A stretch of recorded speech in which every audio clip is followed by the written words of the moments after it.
তারা চাচ্ছে যাতে করে ইউরোপ থেকে ইসলামিক লোকগুলো বিতাড়িত হয়। বিশেষ করে একটি রাজনৈতিক দল গত কয়েকদিন আগে মন্তেজোতে একটা জায়গায় সেখানে তারা একটি বিলবোর্ড তৈরি করেছে, সেখানে লিখেছে ইস্টু নয় বাংলাদেশ। এর অর্থ হচ্ছে এটা বাংলাদেশ না। মাত্র কয়েকদিন আগে পর্তুগাল সরকার ঘোষণা করেছে কাজের ভিসা ছাড়া এখন কোনো অভিবাসী পর্তুগালে আসতে পারবে না, আর কেউ আসলে পরবর্তীতে তার বৈধ হওয়ার সুযোগ থাকবে না। দেশটিতে অভিবাসী হতে পৌঁছানো 20,000-এর কাছাকাছি বাংলাদেশের জন্য এখন এটা এক ধরনের দুঃসংবাদ। এরপর সেখানকার ডানপন্থী প্রভাবশালী নেতা আন্দ্রে ভেন্তুরার পর্তুগাল বাংলাদেশ নয় এমন কটাক্ষ রীতিমতো আতঙ্কে ফেলেছে প্রবাসীদের। তাহলে কি পর্তুগালে যাওয়া বন্ধ হয়ে যাবে বাংলাদেশিদের? অবৈধদের ফেরত পাঠানো হবে সেখান থেকে?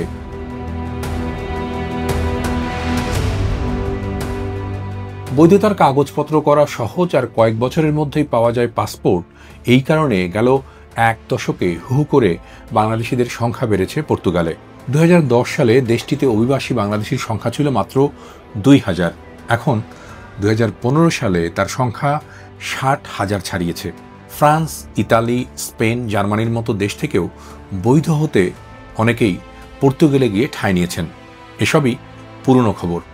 নতুন খবর হচ্ছে সহজ সেই দেশটি এবার কঠিন হয়েছে অভিবাসীদের জন্য। যারা অবৈধভাবে পর্তুগালে এসে লিগ্যালাইজেশনের একটি সুযোগ ছিল সেটিকে তারা বন্ধ করে দিয়েছেন গত বছরের জুন মাসে, এবং তারা চাচ্ছে যে রেগুলেটেড মাইগ্রেশন সিস্টেম চালু করার জন্য, অর্থাৎ নিয়ন্ত্রিত অভিবাসন পদ্ধতি পক্ষে তারা মত দিচ্ছেন তাদের দেশের নিরাপত্তার স্বার্থে, এবং তারা হাই স্কিল মাইগ্রেশনকে গুরুত্ব দিচ্ছেন। বর্তমান বিরোধী দল যারা রয়েছে তারা অভিবাসন বিদ্বেষী বলা চলে। তারা বিভিন্ন সময়ে অভিবাসন বিরোধী থেকে শুরু করে ইসলামী ফোবিয়া এবং বিভিন্ন বিষয় তাদের কর্মকাণ্ডে কিন্তু ফুটে উঠেছে, অর্থাৎ তারা খুবই কট্টর ডানপন্থী একটি দল। পর্তুগিজ নাগরিক আর রাজনীতিকদের অনেকেই একজোট হয়েছেন অভিবাসী ঠেকাতে, বিশেষ করে বাংলাদেশিদের। কারণ লিসবন, পোর্তো, ভিলা নোভা দো গাইয়া, ব্রাগা এবং আমাডোরার মতো বড় শহরগুলোর অনেক ব্যবসা ও কর্মসংস্থান এখন বাংলাদেশিদের দখলে। সেখানে ভারতীয় পাকিস্তানিরাও এত বড় কমিউনিটি নয়, তাদের এত ক্ষমতা বা শক্তিশালী নেটওয়ার্কও নেই। তাই ওইসব দেশের প্রবাসীদের অনেকেরই চক্ষুশূল বাংলাদেশিরা। আবার রাজনীতিকরা অনেকেই এখন বাংলাদেশিদের বিরোধিতা করছেন, তাদের ইন্ধন দিচ্ছেন ভারতীয় ব্যবসায়ীদের একটি চক্র, যারা আগেই পর্তুগালে বড়সড় ব্যবসা খুলে বসেছেন। এদের কেউ কেউ দেশটির মূলধারার রাজনীতিতেও প্রভাবশালী হয়ে উঠেছেন। জানুয়ারির 18 তারিখে এই দেশে রাষ্ট্রপতি নির্বাচন অনুষ্ঠিত হবে। সেখানে তিনি একজন ক্যান্ডিডেট, অর্থাৎ রাষ্ট্রপতি প্রার্থী হবেন, প্রধান বিরোধী দলীয় নেতা। সেই নির্বাচনী প্রচারণা করতে গিয়ে তিনি একটি বিলবোর্ডে বাংলাদেশকে অসম্মান করে একটি বিলবোর্ড প্রচারণা তিনি করেছেন, যেটি ইতিমধ্যে অনেকের দৃষ্টিগোচর হয়েছে। লিসবনের ডাউনটাউন এরিয়াতে আসেন তাহলে অবশ্যই দেখবেন যে এখানে অনেক বাংলাদেশি, তারা বিভিন্ন ধরনের ব্যবসা বাণিজ্য নিয়ে তারা দীর্ঘদিন সুনামের সাথে বসবাস করছে, এবং যারা কাজ করছে বিভিন্ন সেক্টরে তাদেরও কিন্তু একটি সুনাম রয়েছে। কিন্তু হঠাৎ করে আসলে পর্তুগালের গত 1 বছরের মধ্যে সবকিছুই পরিবর্তন হয়ে গেছে মনে হচ্ছে, বিশেষ করে এই যে উগ্র ডানপন্থার উত্থানের কারণেই।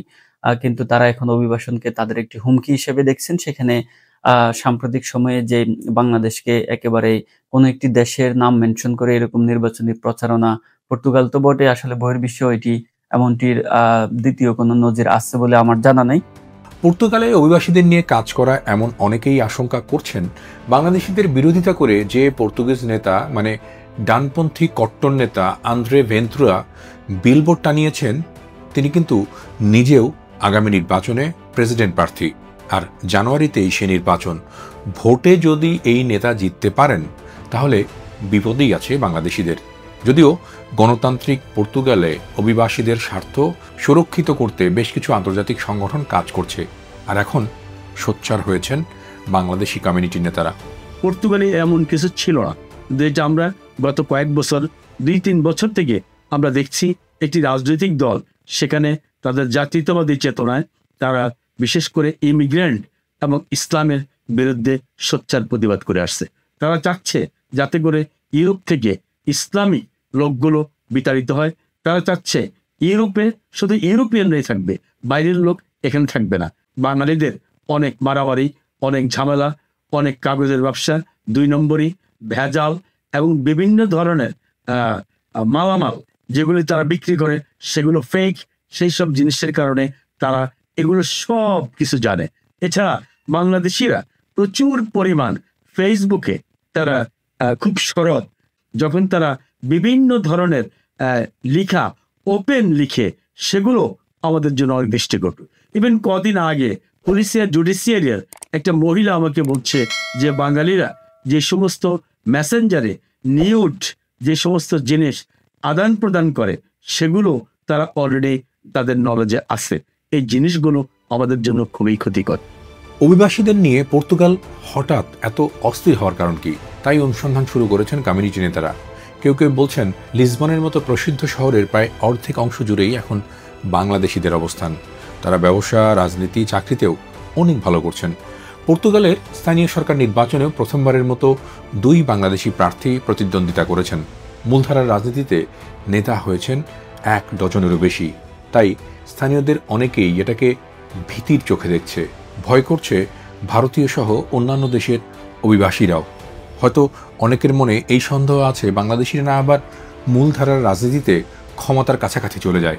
তাই ওই হিংসুটে গোষ্ঠীটি তলে তলে বাংলাদেশ বিরোধী কিছু প্রচারণা পর্তুগালে শুরু করেছে এবং সেটা দিয়ে বাংলাদেশিদের ক্ষতি করার চেষ্টা হচ্ছে। বাংলাদেশ এম্বাসি এই ব্যাপারে খুব উদ্বিগ্ন এবং তারা তাদের পর্যাপ্ত পরিমাণ ইনিশিয়েটিভ নিয়েছে।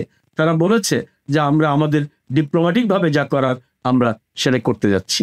ঠিক তেমনি বাংলাদেশ সরকার, আমি আশা করি যে পররাষ্ট্র মন্ত্রণালয় পররাষ্ট্র মন্ত্রণালয়ে যোগাযোগ করবে যাতে করে এই ধরনের হিংসা, বিদ্বেষ, ক্ষোভ সেগুলো আমাদেরকে নিয়ে না করে এবং আমাদের দেশকে, আমাদের জাতিকে অপমান না করে। আমি অনুরোধ করব আমাদের বাংলাদেশি যারা আছে তারা যাতে করে এই ব্যাপারটাকে ভালোভাবে দেখে এবং আমরা নিজেরা যাতে শোধরা যাই যে আমাদের কি করতে হবে এবং কি করতে হবে না। এছাড়া পর্তুগালে বাংলাদেশিদের অনেক বিনিয়োগও আছে। মধ্যপ্রাচ্য এবং ইউরোপের অনেক দেশ থেকে গিয়ে হাজার হাজার বাংলাদেশি ব্যবসায়ী বিনিয়োগ করেছেন সেখানে। পরিস্থিতিটা তারাও দেখছেন সতর্কতার সাথে আর ভাবছেন এখন সরকারি পক্ষ থেকেও বা কমিউনিটির পক্ষ থেকেও খতিয়ে দেখা উচিত আসলেই পর্তুগালে বাংলাদেশ বিরোধী এই মনোভাব তৈরির পেছনে কারা দায়ী, কেন করা হচ্ছে এমন পরিস্থিতি।